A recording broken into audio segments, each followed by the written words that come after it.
The bitter wind whipped through the towering Montana pines, carrying the distinct sharp scent of impending snow. Clara stumbled, her boots slipping on the slick bed of decaying needles and frozen earth. Her lungs burned with every ragged breath, and her hands, raw and blistered, gripped the coarse wool of her torn coat tightly against her chest.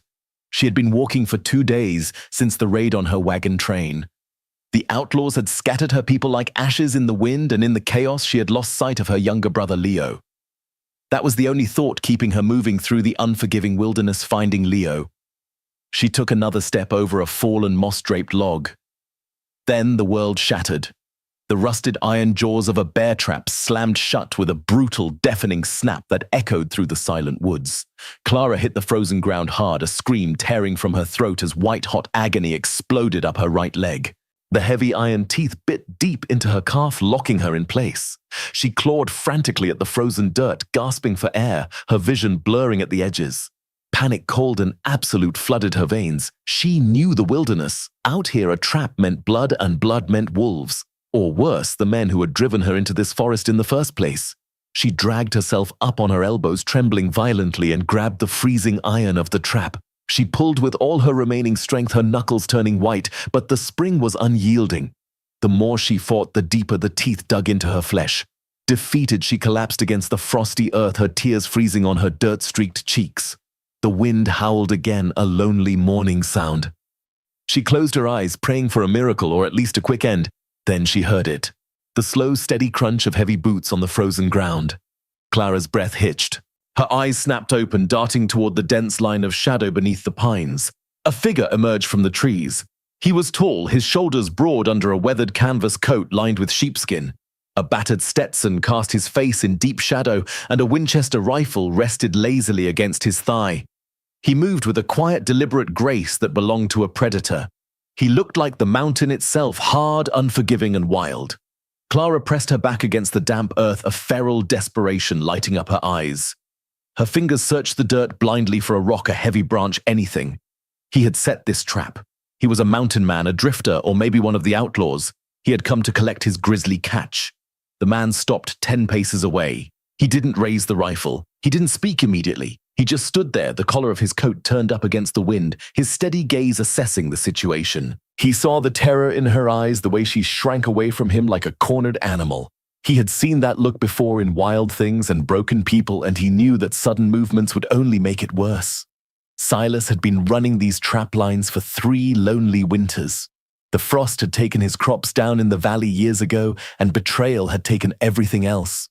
He survived on what the land gave him, trading hides for coffee and flour, keeping to himself. He had expected a coyote or a wolf, maybe a careless buck, never a woman, especially not one shivering in the dirt, her clothes torn, her spirit battered, but still fiercely defiant. Slowly, deliberately, Silas moved the rifle from his side. Clara flinched, bracing for the gunshot. Instead, he laid the Winchester gently on a patch of dry moss. He raised both of his large calloused hands, palms open and empty, showing her he meant no harm. "I ain't gonna hurt you," his voice rumbled. It was deep rough from disuse, but startlingly calm. It sounded like the low hum of a wood stove fire. That line was meant for coyotes, not folks. Clara didn't relax. Her chest heaved. "Stay back!" She choked out, her voice raspy and thin. Silas didn't take offense. He slowly crouched down, keeping a respectful distance, ensuring she could see his hands at all times. "You're losing blood," he stated plainly. No pity in his tone, just the hard truth of the situation. "Sun's dropping fast. It's going to be freezing in an hour. If I leave you here, you won't see morning. If I help you, it's going to hurt like hell, but you'll keep your leg." He waited. He didn't move an inch forward until he saw the microscopic shift in her posture. Clara stared at him. His face, now catching a sliver of the pale afternoon sun, was lined with harsh weather and silent years.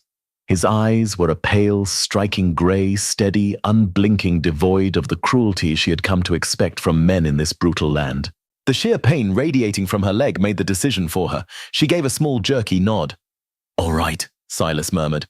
"I'm coming over. I'm going to reach for the iron. Just the iron." He closed the distance with slow, measured steps. The scent of him reached her before he did, wood smoke-worn leather and pine sap. It was an earthy, grounding smell. He knelt beside her leg. He didn't look at her face. He kept his focus entirely on the trap, granting her a shred of dignity in her vulnerable state. "Take a breath," he instructed softly. "A deep one." Clara squeezed her eyes shut. Silas placed his heavy boots on the rusted springs of the trap. With a grunt of exertion, he pressed down with his full weight. The iron groaned, resisting, and then with a harsh clank, the jaws sprang apart. The sudden rush of blood back into the constricted limb made Clara cry out a sharp, ragged sound. She curled forward, clutching her knee.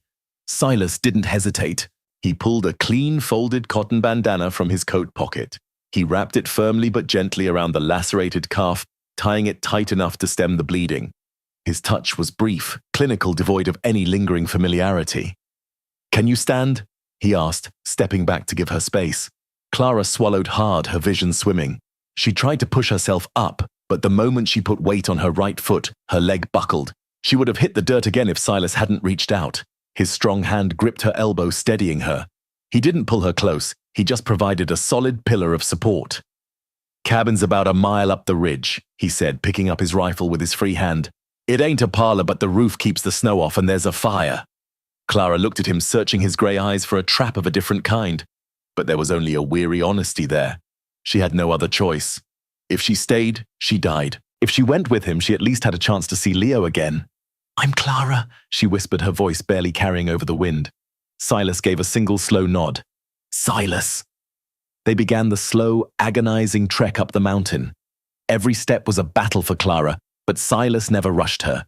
He matched his long stride to her halting one. He let her lean heavily against his arm, becoming a quiet anchor in the fading, freezing light. The silence stretched between them, not heavy with threat, but thick with a cautious, fragile understanding. Two strangers battered by the world, walking step by agonizing step toward the faint curl of wood smoke rising above the tree line. The cabin emerged from the gathering dusk like a natural outcropping of the mountain itself. It was a humble, squat structure of rough-hewn pine logs, its joints packed tight with dried mud and moss. A stone chimney stubbornly pushed a thin, welcoming ribbon of grey smoke into the darkening, snow-heavy sky. To Clara, whose legs were trembling so violently they barely held her upright, it looked like a fortress. Silas didn't drag her to the door. He stopped a few paces from the modest wooden porch and let her catch her breath. He reached out, pushed the heavy oak door open with a creak of iron hinges, and took a step back, gesturing for her to go inside first. It was a small, silent courtesy, but Clara noticed. He wasn't hurting her, he was offering shelter. She limped over the threshold. The inside of the cabin was just one room smelling of old ash-dried sage and well-worn leather. It was stark but clean. A heavy cast-iron stove dominated the center, flanked by a modest, rough-sawn table, two mismatched chairs and a single narrow bed tucked into the far corner under a thick wool quilt. There were no hidden corners, no locked doors, just the honest bare bones of a solitary life. "Sit," Silas said, his voice a low rumble behind her. He pointed to the sturdier of the two chairs near the stove. "Take the weight off that leg." Clara sank into the wooden chair, her whole body aching. She huddled into her torn coat, her eyes tracking Silas's every movement with the hyper-vigilant intensity of a hunted deer. She expected him to lock the door behind them, to hover, to demand answers. Instead, he simply secured the latch to keep the wind out, not to keep her in, and went straight to the stove. He moved with a practiced, unhurried rhythm. He tossed a few split logs of seasoned birch into the iron belly of the stove, striking a match to the waiting kindling. Within moments, the fire caught. The wood began to pop and hiss, sending a wave of golden, thawing heat across the small room.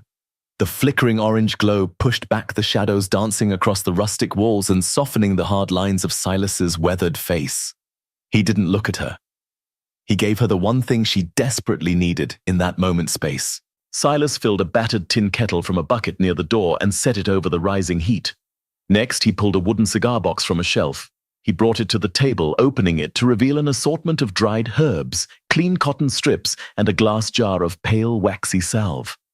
"Water's getting warm," he murmured, pulling up the second chair opposite her. He kept his hands visible, resting them on his knees. "I need to clean that iron bite, Clara. Rust and dirt will poison the blood faster than the cold. I'll be as gentle as a man can be, but it ain't gonna be pleasant." He waited for her permission. The silence in the cabin grew thick, punctuated only by the crackle of the birchwood and the mournful howl of the wind picking up outside. Clara stared at his calloused, massive hands. hands that could easily crush but had chosen to gently pry apart the steel jaws of a trap. She gave a tight, jerky nod. Silas poured warm water into a wash basin and knelt before her. He didn't pull her leg toward him. He shifted his own weight to accommodate her awkward angle. With agonizing slowness, he unwrapped the blood-soaked bandana. Clara hissed through her teeth, her fingers gripping the edge of her wooden seat until her knuckles turned bone-white. "Breathe through it," he coaxed softly, his voice dropping to a soothing baritone. He dipped a clean cloth into the warm water and carefully washed away the dried blood and forest dirt. His touch was incredibly light, almost reverent, as if he were handling cracked glass. He applied a thick layer of the pungent, pine-scented salve, then wrapped the wound in fresh white cotton. When he finished, he didn't linger. He immediately pulled back, standing up and taking the bloody water to throw outside into the snow. The physical distance he deliberately maintained was a balm to her frayed nerves. Returning to the stove, Silas pulled a heavy cast-iron skillet from an iron hook. He sliced thick cuts of salt pork, tossing them into the pan. The immediate sizzle filled the quiet cabin, followed by the rich, savory aroma of rendering fat. He opened a jar of preserved beans and tipped them in, letting the meal simmer over the open flame. The smell was intoxicating. Clara's stomach twisted painfully. She hadn't eaten a real meal since the wagon train was attacked. He scooped the steaming food onto 2 tin plates. He set one on the table in front of her along with a slightly dented fork and a tin cup filled with hot, dark coffee. He took his own plate and sat at the opposite end of the table. "Eat," he said simply. He didn't stare at her while she ate. He kept his eyes on his own food, eating with quiet efficiency. Clara took the first bite hesitantly, but the rich, warm flavors overwhelmed her manners. She ate quickly, the hot food chasing the lingering chill from her bones. The coffee was bitter and strong, but it tasted like absolute salvation. As the meal ended, the wind outside began to scream, battering the thick log walls. The first blizzard of the season had arrived in full force. Inside, however, the stove radiated a profound, cocooning warmth. The overwhelming exhaustion of the past 2 days finally crashed over Clara like a physical weight. Her eyelids drooped, her posture slumping. Then her gaze drifted to the corner of the room. The single bed. Her heart did a sudden fearful stutter.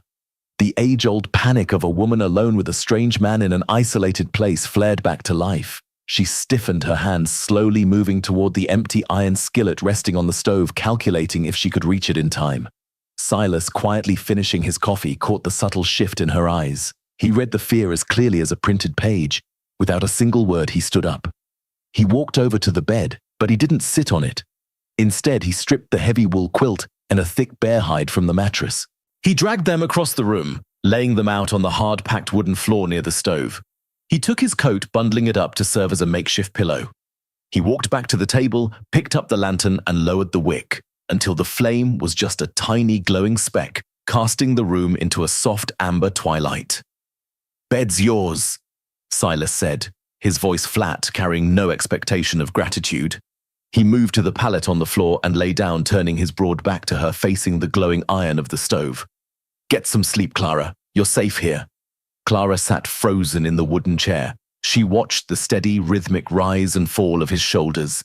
She waited for the trick, for the moment he would turn around. But the moment never came. The only sound was the howling storm outside and the gentle pop of the firewood. Slowly, she stood up, her injured leg throbbing with a dull, manageable ache. She hobbled over to the bed and sat on the edge of the mattress. It was soft-smelling of clean linen and cedar. She lay down fully clothed, pulling the remaining thin blanket up to her chin. She kept her eyes glued to the man sleeping on the floor. For the first time since the outlaws had shattered her world, the iron-clad grip of terror around her chest began to loosen. She was in a stranger's cabin miles from civilization, with a blizzard raging outside. Yet as she watched the firelight dance across Silas's quiet form, Clara realized a profound, impossible truth. He had given up his comfort for her peace of mind. He had asked for nothing. Tears, warm and silent, slipped down her cheeks, soaking into the mattress. They were not tears of fear, but of an overwhelming exhaustion-fueled relief. The heavy walls she had built around her heart over the past brutal days hadn't vanished, but a single undeniable crack had just appeared. Comforted by the warmth of the fire and the steady presence of the gentle giant on the floor, Clara finally closed her eyes and let sleep claim her. Morning seeped into the cabin, not with a sudden burst of sunlight, but with a slow, creeping grey that illuminated the frost-thickened window panes. The winter storm had blown itself out overnight, leaving behind a profound, muffled silence that draped the mountain like a heavy quilt. Inside the cabin, the biting chill of the morning was held at bay by the steady, radiant heat of the cast-iron stove. Clara stirred. Her first sensation was the ache in her right leg, a dull, rhythmic throb that had settled deep into her calf. Her second sensation was the rich, earthy aroma of dark roasted coffee mingling with the sweet, toasted scent of baking cornmeal. She opened her eyes, her mind instantly racing, searching for the frantic panic that had been her constant companion for days. It wasn't there. Instead, there was a strange, cautious stillness. She lay quiet, blinking against the pale morning light, and turned her head. The space on the floor where Silas had slept was empty. The thick bear hide and wool quilt were meticulously folded and stacked at the foot of her bed, entirely out of the way. Silas was standing by the stove, his broad back to her. He was already dressed in his worn flannel shirt and denim trousers, moving with that same quiet, unhurried grace she had noticed the day before. He held a tin cup in one hand, watching the iron skillet with patient focus. He didn't seem to notice she was awake, or if he did, he didn't demand her attention. Clara pushed herself up into a sitting position, wincing as her stiff muscles protested. The soft rustle of the mattress gave her away. Silas turned his head slightly, his pale grey eyes catching the morning light. "Morning," he said, his voice a low, gravelly rumble that somehow matched the warmth of the room. "Morning," Clara croaked, her throat dry. He reached for a thick cloth, pulled the heavy iron skillet from the heat, and slid a generous wedge of golden brown cornbread onto a clean tin plate. He poured a fresh cup of coffee, the steam spiraling into the chilly air. He walked over and set both on the small wooden table, pulling the chair out just a fraction an invitation, not a command. "Eat while it's hot," he murmured. "Helps the blood rebuild." Clara swung her legs over the edge of the bed. She tested her weight on her right foot. It flared with pain, but it held. She limped the few short steps to the table and sank into the chair. Silas retreated to his own spot near the stove, leaning against the rough timber wall, sipping his coffee. The cornbread was dense, slightly sweet, and crusted with savory bacon grease at the edges. It was the most magnificent thing Clara had ever tasted. She washed it down with the bitter, scalding coffee, feeling the warmth bloom in her chest. She kept her eyes on her plate, hyper-aware of the large man standing just a few feet away. Yet his presence wasn't suffocating. It was like sitting near a sturdy, quiet oak tree. "How's the leg?" he asked after a long stretch of comfortable silence. "It hurts," Clara admitted, her voice stronger now. "But the fire is gone. It just feels bruised." Silas gave a single nod. He set his cup down and retrieved the wooden cigar box from the shelf. "Let me look at it, just to be sure the frost didn't get into the open flesh." Clara hesitated for a fraction of a second, then extended her leg. Silas knelt, his movements deliberate and entirely transparent. He unwrapped the cotton binding with feather-light fingers. He inspected the wound in the grey morning light. The angry red swelling had subsided considerably, and the edges of the cut were clean-coated in the lingering sheen of his pine salve. "You heal quick," he noted, his tone carrying a hint of quiet approval. He applied a fresh, thinner layer of the salve and wrapped it up with a clean strip of cotton. "Keep your weight off it today. Tomorrow you can try pacing the floor if you go stir-crazy." He stood up, closing the wooden box. Clara watched him, her brows knitting together. The question that had been haunting her since the trap snapped finally broke free. "Why?" she asked, the word trembling slightly in the quiet air. Silas paused, his hand resting on the latch of the small cabinet. He turned to look at her, his expression unreadable. "Why what?" "Why didn't you leave me there?" Clara pressed her fingers, tightening around the warm tin cup. "I was a stranger. You don't know who I am or who might be tracking me. I'm nothing but trouble for a man living out here alone. So why bring me into your home?" Silas considered her for a long moment. He didn't look away, and he didn't offer a hollow, polite excuse. He simply spoke the unvarnished truth. "Because you were breathing," he said softly. "And I've seen enough things stop breathing in this world. Didn't figure I needed to add to the tally." It was a simple, profound answer. It carried the weight of a man who had seen too much death and had consciously chosen to stand on the side of life. Before Clara could form a response, Silas reached for his heavy canvas coat lined with sheepskin. He pulled it on, settling his battered Stetson low over his eyes. He picked up thick leather work gloves from the table. "I've got chores," he announced, his tone shifting back to the practical realities of mountain life. "Wood to split lines to check near the creek. There's stew on the stove from last night. Eat when you're hungry. Water bucket is full." He walked to the heavy oak door.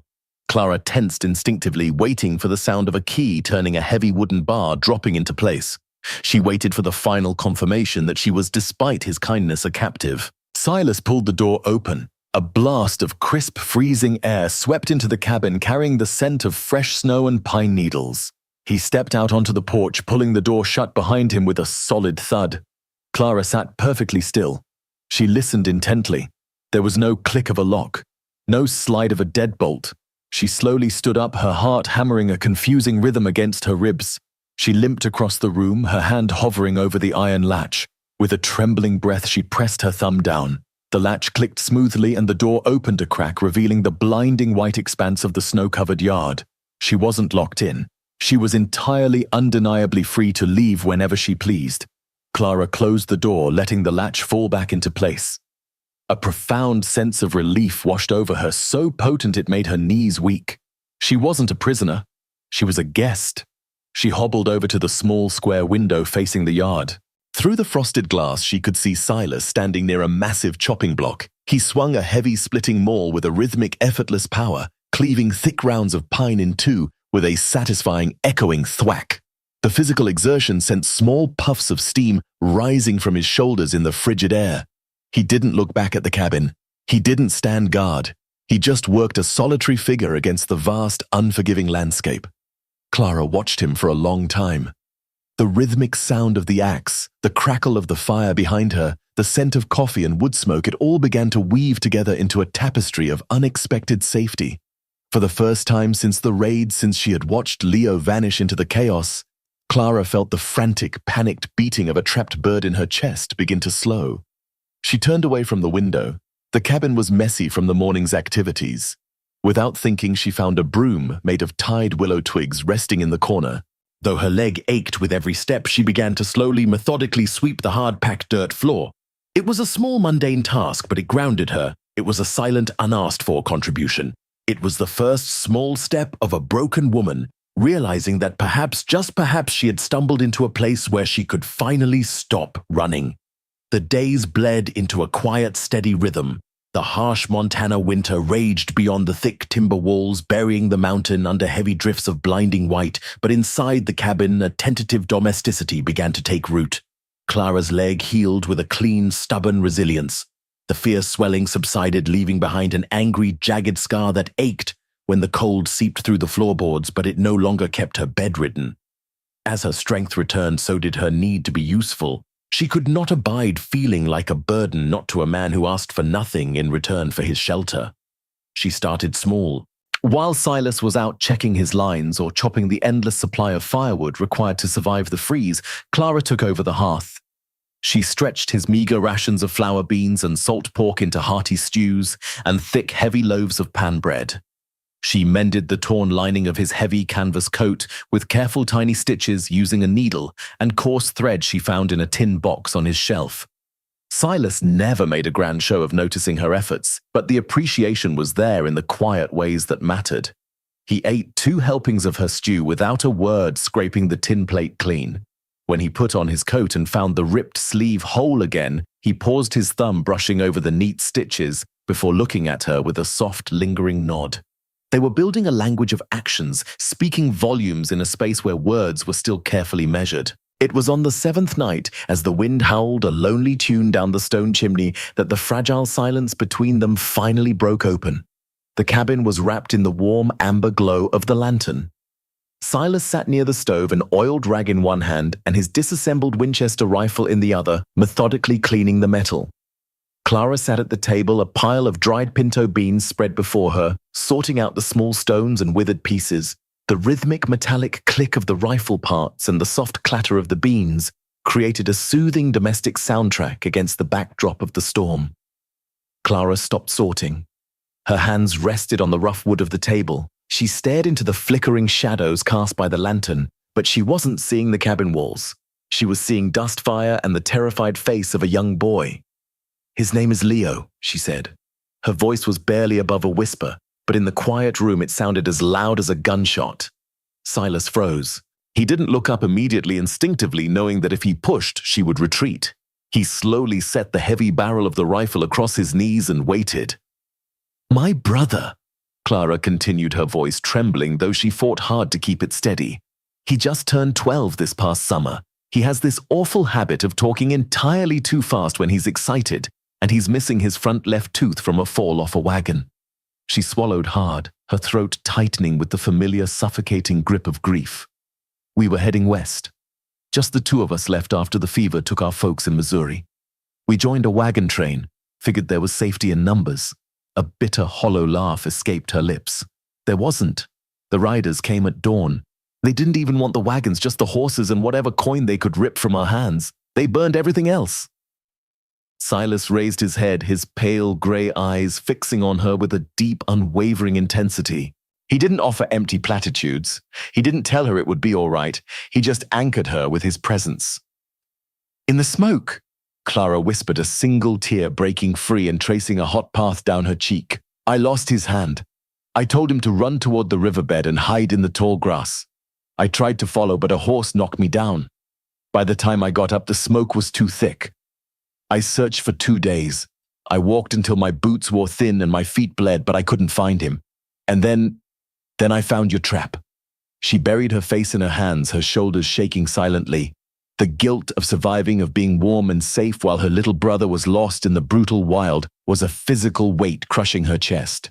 Silas set the rifle aside. He stood up, his heavy boots making no sound on the floorboards, and walked over to the table. He didn't touch her. He pulled out the chair opposite her and sat down, leaning his forearms on the table. 12 is a good age," Silas said quietly, his low voice cutting through her despair. "A boy of 12 out here knows how to hide. He knows how to keep his head down. If you told him to run to the river and he's a smart boy, he followed the water. Water leads to towns, to people."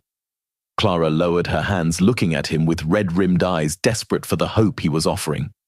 "You think he's alive?" "I think the wild takes the weak, but it favors the small and the quick," Silas answered honestly. "He had a head start. And if he's got half your grit, Clara, he didn't just lay down and quit." The sheer conviction in his rough voice was a lifeline. Clara clung to it, taking a deep, shuddering breath, feeling the crushing weight ease just a fraction. They sat in silence for a few minutes, the crackle of the birchwood filling the space between them. Clara wiped her cheeks with the back of her sleeve. She looked at the man sitting across from her. He had listened to her darkest nightmare and hadn't flinched. It gave her the courage to ask the question she had been holding back for a week. "What about you, Silas?" she asked softly. "You have a good heart. You're a decent man. Decent men don't usually banish themselves to the top of a frozen mountain unless the world below gave them a reason to." Silas looked down at his large, calloused hands. The muscles in his jaw tightened, the faint light casting harsh shadows over his weathered features. For a moment, Clara thought she had pushed too far, that the heavy wooden door to his past would remain firmly shut. Then he sighed. It was a long, tired sound carrying years of buried exhaustion. "I had a spread down in the valley about 40 miles south of here," Silas began, his voice gravelly and distant. "Me and a partner. We built it from the dirt up. Had a fair herd, a solid barn, and a house with a real glass window. And I had Mary." He paused, the name hanging in the air like a fragile, beautiful thing. "We were set to be married in the spring. But the winter of 81 came early, and it came hard. It wasn't just the cold. It was the sickness." Silas's eyes darkened, staring into the flickering flame of the lantern as if watching the memories burn. Fever swept through the valley. It took Mary in 3 days. I sat by her bed, pouring cold water over her forehead, begging God to take me instead. He didn't listen. Clara's heart ached. She instinctively reached across the table, her small hand resting gently over his massive scarred knuckles. Silas looked at her hand, a flicker of surprise in his eyes, but he didn't pull away. "While I was burying her," Silas continued, his voice dropping to a harsh, bitter rasp, "my partner took the deed to the bank in town. He claimed the debts were mine alone. The banker, a man I'd shared Sunday supper with, took the land. They rode out with the sheriff while the dirt on her grave was still fresh and told me to vacate my own home. He gently turned his hand over his fingers, lightly wrapping around Clara's. His grip was warm and surprisingly gentle. I could have fought them, Silas murmured. I could have picked up my rifle and made them bleed for it. But Mary hated violence. So I packed my horse, rode up this mountain, and never looked back. The town took my home, but I wasn't going to let them take my soul. He met Clara's gaze, his pale grey eyes filled with a raw shared understanding. I learned the hard way that people will break you if you let them, so I chose the mountain. The mountain is cruel, but it don't lie to you. It don't betray you. Clara squeezed his hand. The mountain didn't save me, Silas, she whispered, her voice fierce with quiet conviction. You did. Silas stared at her, the hard protective shell he had worn for years, cracking just a little more under the warmth of her gaze. He didn't have a response to that. He simply held her hand, two isolated islands in a sea of snow, finally beginning to build a bridge in the dark. 2 weeks passed, and the brutal grip of the winter storm finally eased, giving way to a stretch of crystalline, piercingly clear days. The mountain was transformed into a blinding landscape of diamond-dusted snow and skeletal, ice-coated pines reaching up toward an endless expanse of azure sky. Clara's leg had healed remarkably well. The deep laceration had closed into a tight, silvery scar, and her limp was now barely a hitch in her step. The cabin fever, however, had begun to set in. The 4 walls that had served as her sanctuary were starting to feel just a little too small, echoing with the quiet tension of 2 people tiptoeing around the growing gravity of their shared space. Silas sensed it. That morning, after they had finished their routine breakfast of black coffee and oats, he didn't immediately head out the door alone. Instead, he pulled a thick, fleece-lined wool coat from a peg on the wall, one that had belonged to his former partner, far too small for Silas, but a decent fit for Clara, and tossed it onto the bed. Bundle up, he said, pulling on his heavy leather gloves. Sun's high and the wind is dead. It's a good day to see the mountain when it isn't trying to freeze you to the bone. Clara looked at the coat, a spark of genuine excitement lighting up her dark eyes. She quickly layered her clothes, wrapping a woolen scarf tightly around her neck and pulling on a pair of thick leather boots Silas had resoled for her. When she stepped out onto the porch, the sheer brilliance of the snow almost blinded her. The air was so cold and pure it felt like inhaling shards of mint, shocking her lungs awake. Silas was waiting by the woodpile, his Winchester rifle resting easily in the crook of his arm, a coil of thin wire slung over his shoulder. We're walking the upper ridge, he instructed, his breath pluming in the frigid air. Pace yourself. The snow is packed hard, but it'll still tire you out faster than dry dirt. You need to rest, you tell me. No pride out here. I'll keep up, Clara promised, stepping off the porch. They walked in silence for the first mile. Silas led the way, his long measured strides breaking the pristine surface of the snow, creating a packed trail for Clara to follow. He moved with a supernatural quietness for a man of his size, slipping through the dense timber like a shadow. As they climbed higher, Silas began to talk, not in the heavy emotional way of the other night, but in the practical, steady cadence of a teacher. He stopped near a cluster of frost-covered berry bushes, pointing to a series of delicate heart-shaped indentations in the snow. White-tailed deer, he murmured, his gloved hand tracing the air above the tracks. Moved through here early this morning. You can tell by the way the edges of the print are already starting to crystallize. If the edges are soft and loose, the animal is close. Clara leaned in, studying the marks intensely. Are you tracking it? Silas shook his head. Got enough meat in the smokehouse to last the month. We don't take what we don't need to eat. The mountain provides, but it doesn't forgive greed. It was a profound, simple philosophy, and it stood in stark contrast to the ruthless men who had attacked her wagon train men who took everything just for the thrill of the taking. They continued upward. Silas showed her how to read the wind by watching the way the snow drifted against the base of the pines. He pointed out the subtle, almost invisible pathways the rabbits used through the thickest brush. When they reached a small clearing, he uncoiled the wire from his shoulder and showed her how to set a simple, humane snare for snowshoe hares, a far cry from the brutal iron jaws that had caught her.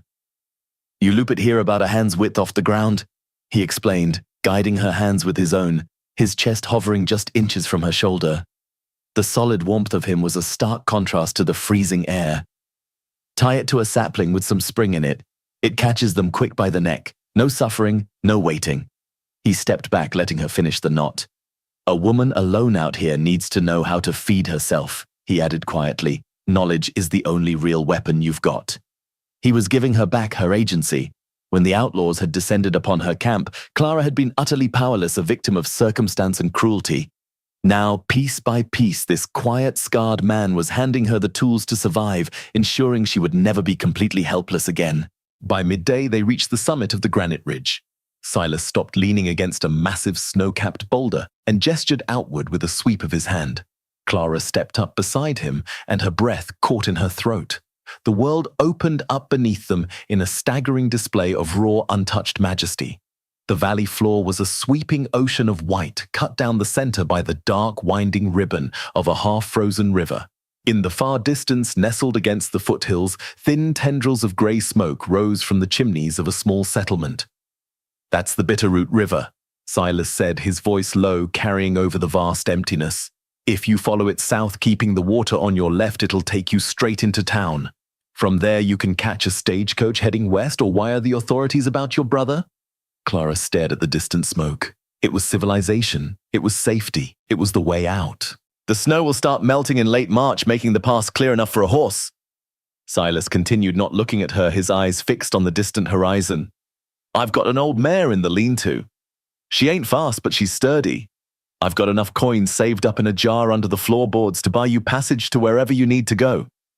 When the spring thaw comes, Clara, you can take the trail." The words hung in the crisp air, heavy with implication.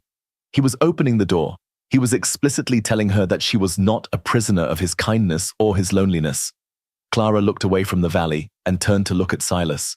The harsh winter light illuminated the deep lines around his eyes and the silvery scars on his jaw. He looked so immovable, so intrinsically tied to this wild, lonely place. He was offering her freedom, but as she looked at him, she realized her definition of the word had shifted. Freedom used to mean running. It meant keeping ahead of the danger, the outlaws, the pain of losing Leo. But standing on this ridge, wrapped in a coat that smelled of wood smoke, with a man who had pulled her from the jaws of death and asked for absolutely nothing in return, she felt something entirely different. She looked back down at the distant town. Down there were people, lies, betrayal, and men who took land from grieving widows. Up here, there was only the honest cold, the quiet trees, and a man whose word was stronger than iron. "Spring is a long way off, Silas," Clara said softly, her voice steady and clear against the wind. Silas finally turned his head to look at her. His grey eyes searched her face, looking for the nervous energy of a trapped bird, but finding only a calm, deep resolve. "It is," he agreed, his voice a gravelly whisper. Clara stepped a fraction of an inch closer to him, the heavy wool of her sleeve brushing against his canvas coat. "Then I suppose I have a lot more to learn about setting those snares," she said, a small, genuine smile touching the corners of her mouth.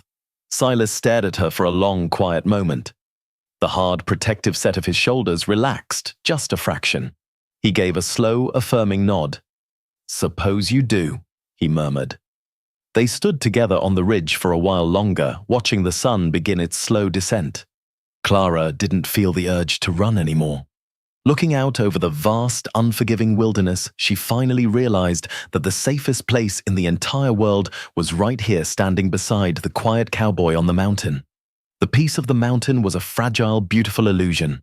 For a few days, a false thaw had softened the edges of the bitter cold, sending the icicles hanging from the cabin's eaves dripping rhythmically into the snowbanks below.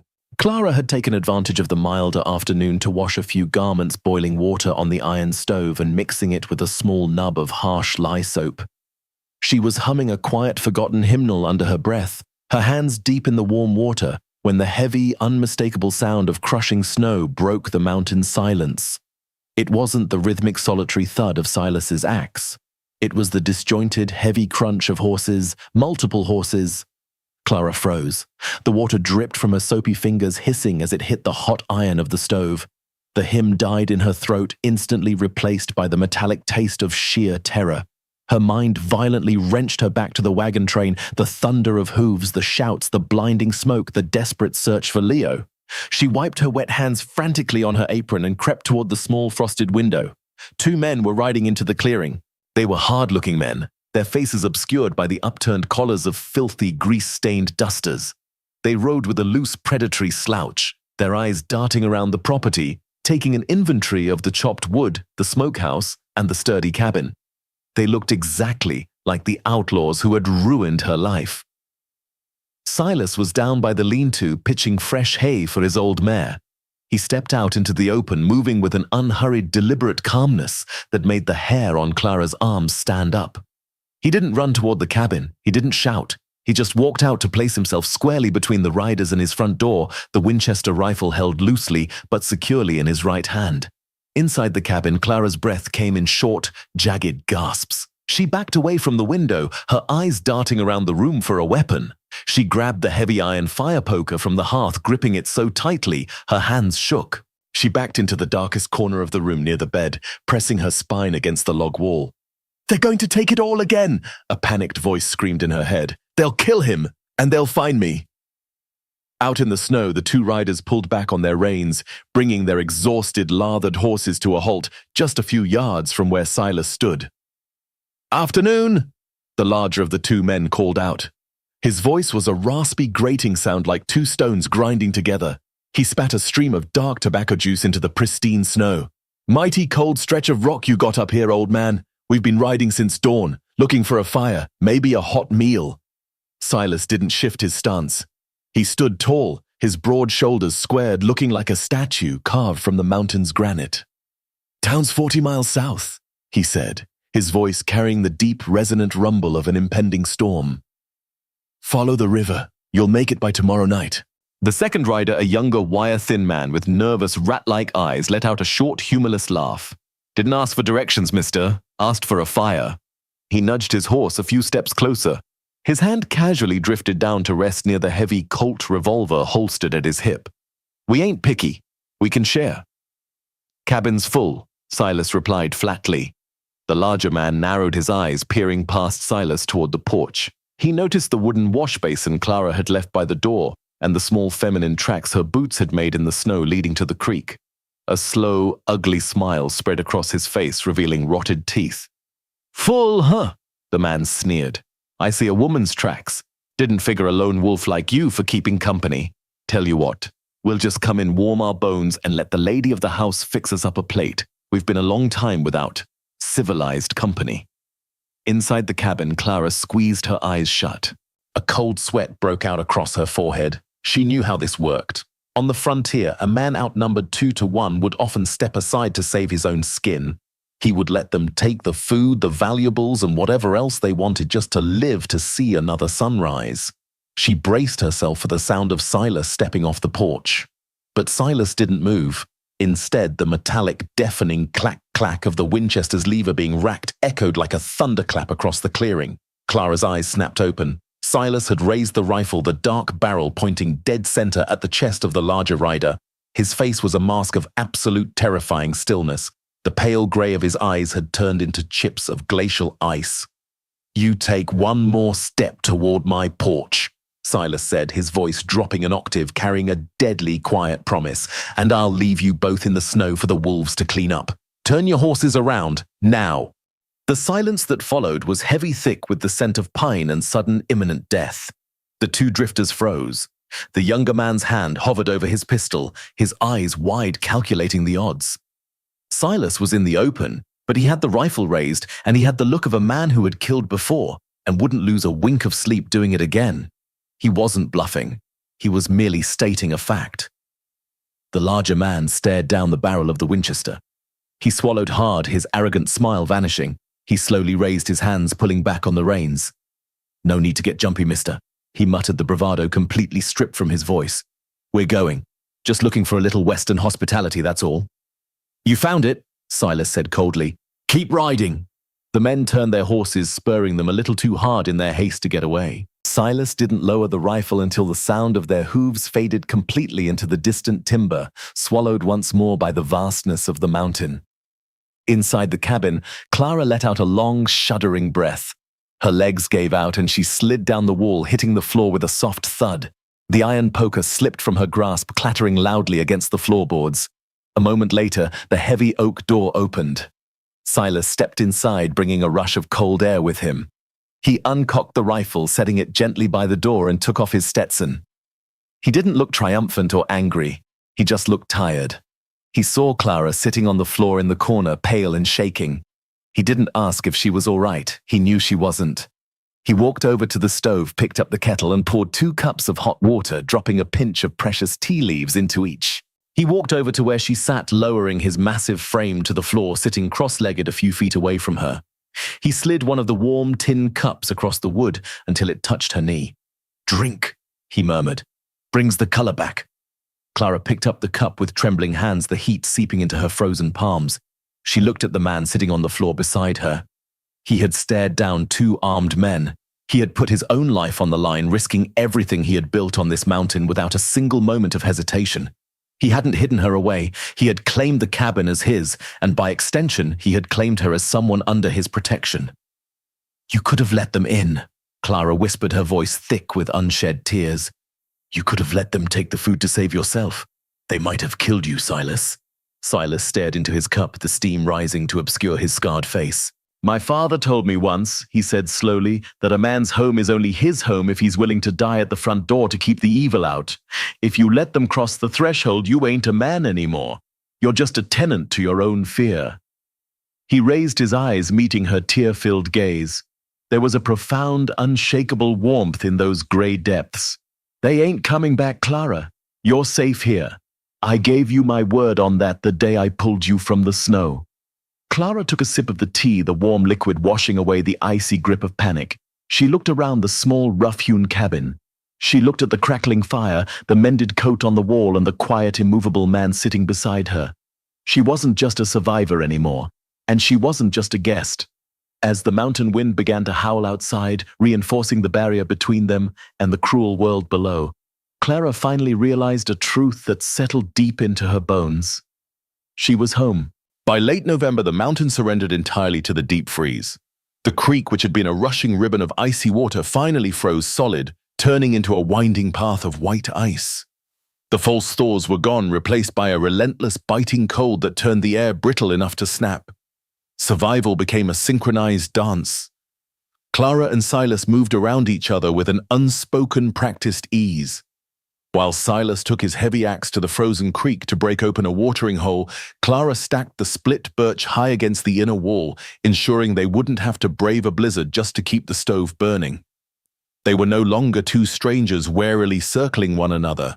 They were a unit silently fortified against the hostile world outside. The sky had been a bruised, heavy purple since dawn. Silas had come in early from checking the perimeter, his beard rimmed with thick frost. He barred the heavy oak door and dropped a canvas tarp over the window to keep the draft out. "Big one's coming," he had muttered, brushing the snow from his broad shoulders. "Can smell the ice in it." The storm hit just past mid-afternoon, striking the cabin like a physical blow. The wind shrieked through the pines, a deafening, continuous roar that made the sturdy log walls groan. Inside, however, the cast-iron stove radiated a fierce, defiant heat. Clara sat by the hearth, darning a pair of Silas's heavy wool socks while he sat at the table, quietly whittling a piece of soft pine with a pocket knife. The piece was broken by a sound that didn't belong to the wind. It was a heavy, desperate thumping against the thick wood of the front door. Silas stood up instantly, the pocket knife snapping shut. He didn't reach for the Winchester this time. The knock was too weak, too frantic to be a threat. He lifted the heavy iron latch and yanked the door open, bracing his shoulder against the howling gale. A figure tumbled forward into the room, accompanied by a swirling vortex of blinding white snow. Silas caught the man by the collar of his frozen, snow-caked coat and hauled him inside, slamming the door shut against the storm with a violent heave. The man collapsed onto the floorboards. He was older, his face a terrifying shade of pale blue, his breath coming in ragged, shallow wheezes. He clutched a leather satchel to his chest as if his life depended on it. "Clara, fetch the spare blankets," Silas ordered, his voice cutting cleanly through the panic. "And pour a cup of that broth from the stove. Make it scalding." Clara didn't hesitate. She grabbed the heavy bear hide and the thick wool quilt, rushing over to drape them over the shivering man. Silas stripped the man's frozen leather gloves away, rubbing the stranger's stiff, icy hands between his own massive palms to force the blood back into the veins. It took nearly an hour of coaxing hot, salty broth down the man's throat and keeping him pressed near the stove before the dangerous blue tint faded from his lips, replaced by a flushed, painful red. "The Lord provides," The man finally whispered, his voice as frail as dry leaves. He looked up at Silas with watering eyes. I lost the trail 2 miles down the ridge. My mule, she wouldn't take another step. I thought I was walking into the arms of the Almighty. You walked into my front door instead, Reverend, Silas replied, a rare faint smirk touching the corner of his mouth. Clara looked at Silas in surprise. You know him? Reverend Thomas, Silas explained, nodding toward the older man. He rides the circuit through these mountains. Brings the good word to folks too stubborn or too isolated to make it down to a church. A shepherd must seek his flock, Silas, Reverend Thomas rasped, attempting a weak smile as he clutched the warm tin cup Clara offered him. Though I admit this particular sheep nearly cost me my earthly vessel, I am deeply indebted to you both. His kind, roomy eyes shifted to Clara. Forgive me, my dear. I do not believe I have had the pleasure. This is Clara, Silas said simply, offering no further explanation, allowing Clara to be exactly whoever she wanted to be in that moment. A blessing to meet you, Clara, the Reverend said softly. Your hearth is a sanctuary in a very dark world. The storm raged through the night and into the next day, locking the three of them inside the small cabin. As Reverend Thomas recovered his strength, the cabin filled with something it hadn't known in years, the gentle, cultured cadence of a storyteller. The Reverend spoke of the settlements down in the valley of marriages, births, and the changing seasons. It was a tether to the civilized world, yet sitting in the warm, amber glow of the lantern, Clara found she didn't miss that world at all. On the second evening, the wind finally began to die down, leaving behind a profound, heavy silence. Reverend Thomas sat at the table, opening his battered leather satchel.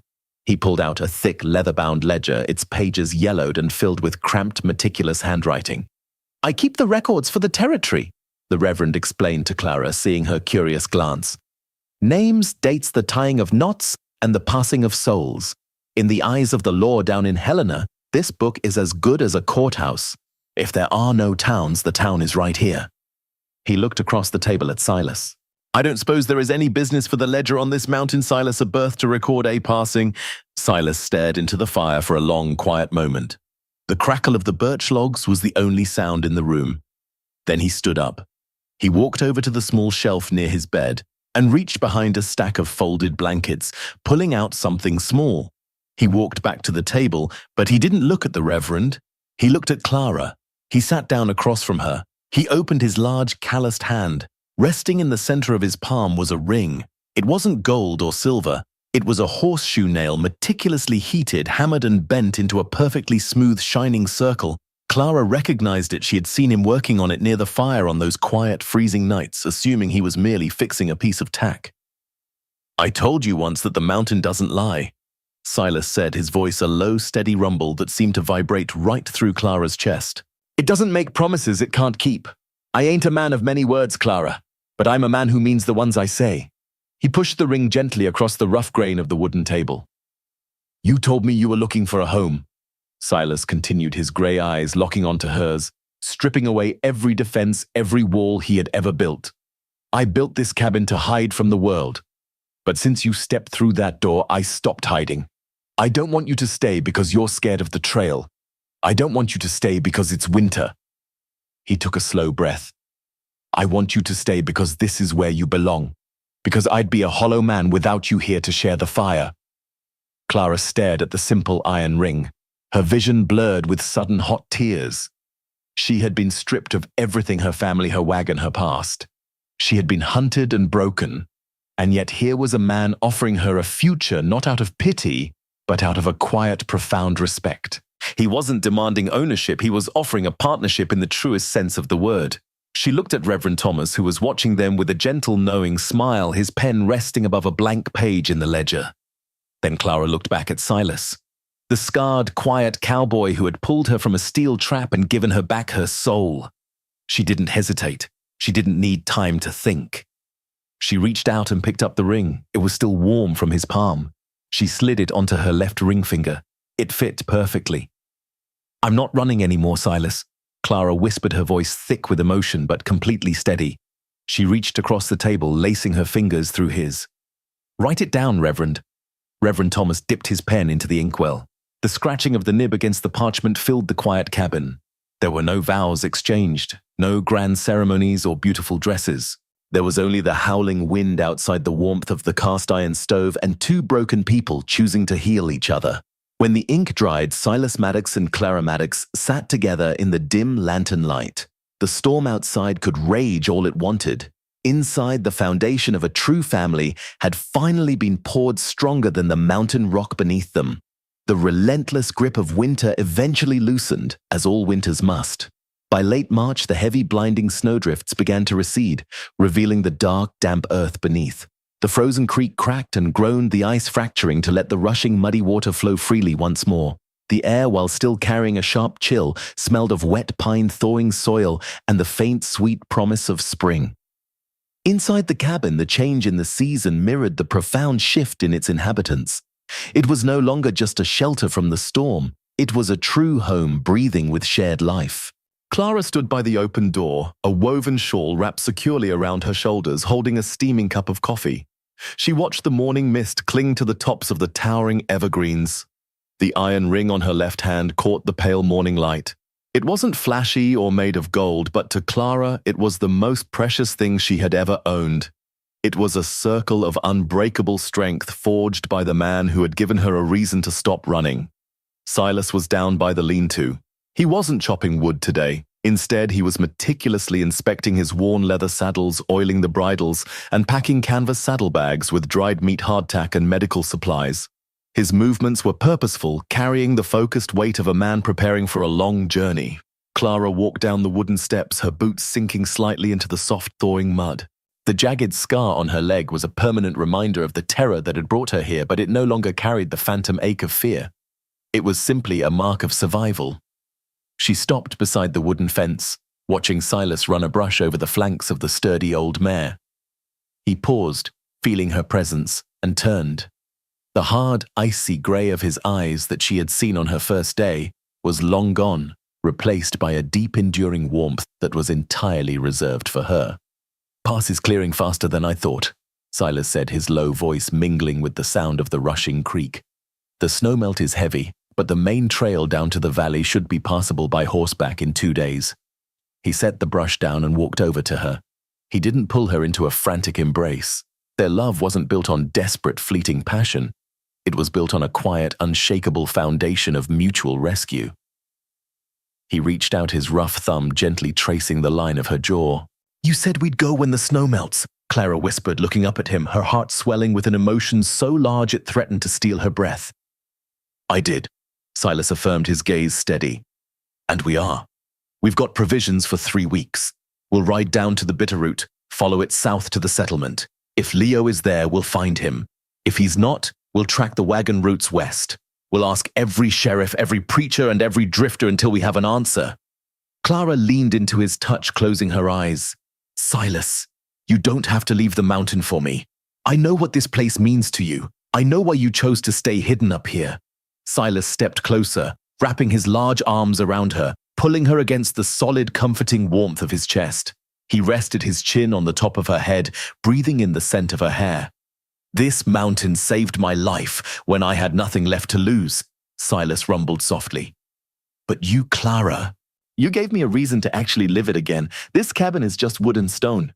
My home is wherever you are." He pulled back just enough to look into her eyes, his expression fiercely tender. "We aren't two broken people hiding in the dark anymore. We're a family, and families don't leave their own behind. We're going to find that boy, Clara, and when we do, we'll bring him home, here." Tears of absolute joy spilled over Clara's lashes. She didn't wipe them away. She threw her arms around Silas's neck, holding on to the man who had mended her shattered spirit with patience, respect, and a love deeper than the roots of the ancient pines. The trap had caught a terrified, dying woman, but the mountain had forged a survivor, a wife, and a mother figure ready to reclaim her lost brother. As the spring sun broke through the grey clouds, casting a golden glow over the valley, Clara and Silas stood together, ready to face the world below, not as victims, but as a force of nature, bound by an iron ring and a love that could weather any storm.